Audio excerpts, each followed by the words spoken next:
5 de octubre de 2011, Steve Jobs ya no estaba en el escenario, ya no había aplausos ni lanzamientos. El hombre que había aprendido a doblar la realidad a su visión ahora enfrentaba algo que no podía controlar. Durante años convivió con un cáncer que avanzaba en silencio. Al inicio tomó decisiones que retrasaron tratamientos, confiando en que podía dominar su propio cuerpo como dominaba sus productos. Pero el tiempo no responde a la voluntad. El tumor creció, se expandió, debilitó cada sistema, lo obligó a retirarse poco a poco, primero de las presentaciones, luego de la dirección, luego del mundo. En sus últimos días apenas tenía energía. El cuerpo consumido, la respiración lenta, la familia alrededor observando cómo cada minuto pesaba más que el anterior, hasta que llegó ese punto en el que ya no hay siguiente paso, donde el cuerpo simplemente deja de sostenerse, y entonces ocurrió, sin espectáculo, sin palabras finales claras, solo una mirada fija hacia algo que nadie más podía ver. Y el hombre que cambió la forma en que el mundo se conecta, se desconectó. 12 de enero de 1943, Nikola Tesla no dormía como los demás. Las noches eran su territorio, el silencio su laboratorio. Durante años su mente fue más rápido que el mundo. Pero ese ritmo tuvo un costo. Los últimos meses apenas salía de su habitación en el Hotel New Yorker. Vivía aislado, con las cortinas cerradas, repitiendo rutinas que ya nadie entendía. Alimentaba palomas como si fueran lo único que aún respondía a su presencia. Evitaba a todos, incluso a quienes intentaban ayudarlo. Rechazaba médicos, rechazaba compañía, su cuerpo empezó a fallar sin ruido, sin golpes, simplemente dejó de responder, comía poco, dormía menos, caminaba lento, hasta que una noche algo se dio, una arteria en el cerebro se bloquea, la señal se interrumpe, el sistema colapsa, no hay grito, no hay caída dramática, solo un instante en el que todo se detiene, quedó inmóvil en su habitación. Rodeado de papeles, de ideas que nunca se terminaron de construir, pasaron días antes de que alguien entrara. El cartel de no molestar seguía en la puerta, y cuando finalmente abrieron, lo encontraron solo, sin testigos, sin despedida, como si la energía que siempre lo rodeó finalmente se hubiera extinguido. 18 de octubre de 1931, Thomas Edison pasó sus últimos días rodeado de luz artificial, irónico para alguien que había dominado la oscuridad. Durante años su cuerpo ya venía avisando. Problemas digestivos, agotamiento acumulado, una salud que se sostenía más por disciplina que por fuerza real, hasta que la insuficiencia renal empezó a avanzar sin pausa. El organismo dejó de filtrar como debía, las toxinas comenzaron a acumularse, generando una fatiga constante, una debilidad que no desaparecía con descanso. La casa en West Orange se transformó en un espacio de espera. Médicos entrando y saliendo, tratamientos que solo ralentizaban lo inevitable. Edison, el hombre que siempre había controlado cada variable, empezó a perder precisión sobre sí mismo. El apetito desapareció, el peso cayó, la mente se mantenía lúcida por momentos, pero el cuerpo ya no respondía al mismo ritmo. Las respiraciones se volvieron más cortas, más irregulares, pausas largas entre cada intento, como si el sistema dudara en continuar. La familia observando cada cambio, cada señal mínima, hasta que la noche llegó sin diferencia, sin aviso. Simplemente un momento en el que el cuerpo dejó de insistir. No hubo lucha visible, no hubo ruptura, solo una transición lenta, casi imperceptible, como una bombilla que pierde intensidad hasta apagarse por completo. 2 de mayo de 1519, Leonardo da Vinci sintió primero el peso en su brazo, luego la pérdida de control, probablemente consecuencia de un accidente cerebrovascular que debilitó el lado derecho de su cuerpo años antes de su muerte. La mano que había trazado máquinas imposibles, anatomías perfectas y futuros lejanos, ya no obedecía con la misma precisión. En Francia, bajo la protección de Francisco I, su entorno era tranquilo pero limitado. Dependía cada vez más de asistentes para tareas simples, escribir, moverse, incluso sostener herramientas. Su mente seguía activa, generando ideas, observando, conectando conceptos.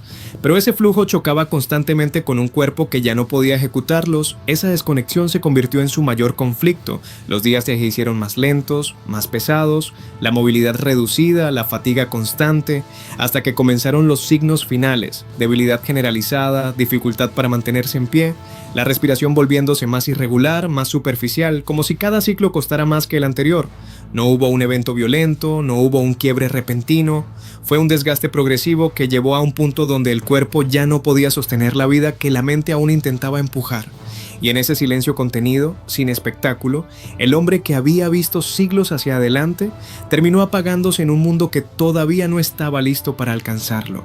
4 de julio de 1934, Marie Curie no sintió el peligro cuando empezó. La radiación no avisa, no tiene olor, no tiene sonido, no deja marcas inmediatas. Durante años manipuló radio y polonio con las manos desnudas. Guardaba muestras en bolsillos, en cajones, incluso cerca de su cama, fascinada por ese brillo tenue que parecía casi mágico, sin saber que cada exposición era una herida invisible, acumulativa, lenta.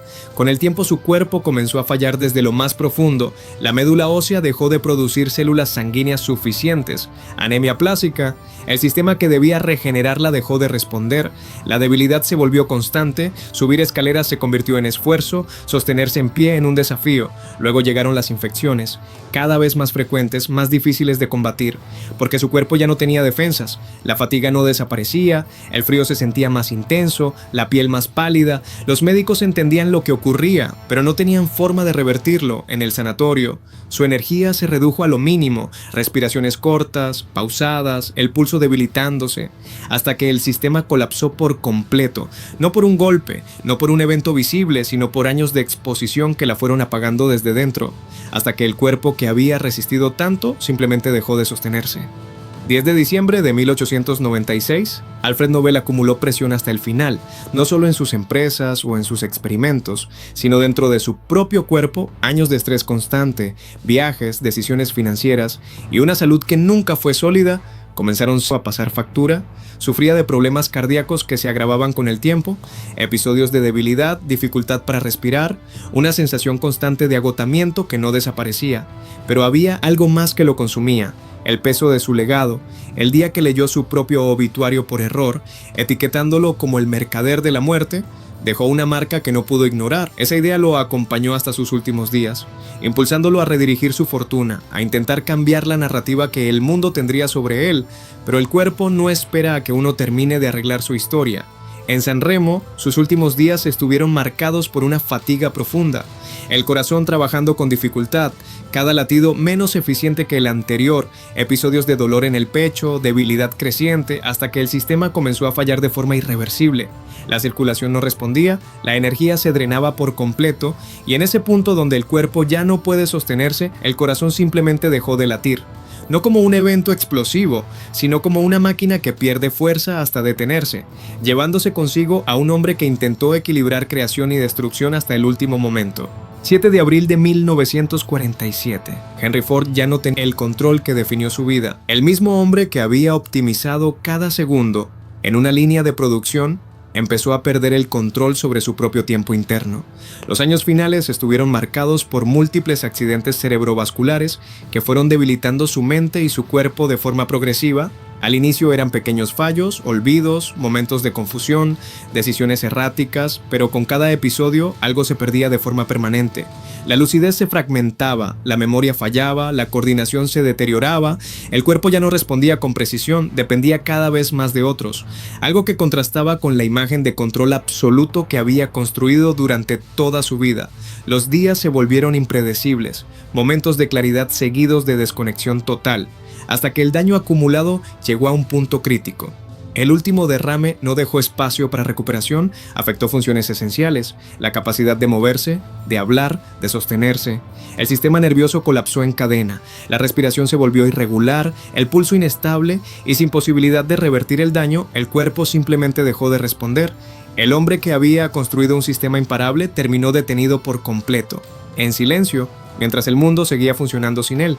Si llegaste hasta aquí, suscríbete para seguir explorando historias como esta, deja en los comentarios qué otro personaje quieres ver y entra ahora al video que tienes en pantalla, porque hay finales que aún no has visto y no todos son como esperas.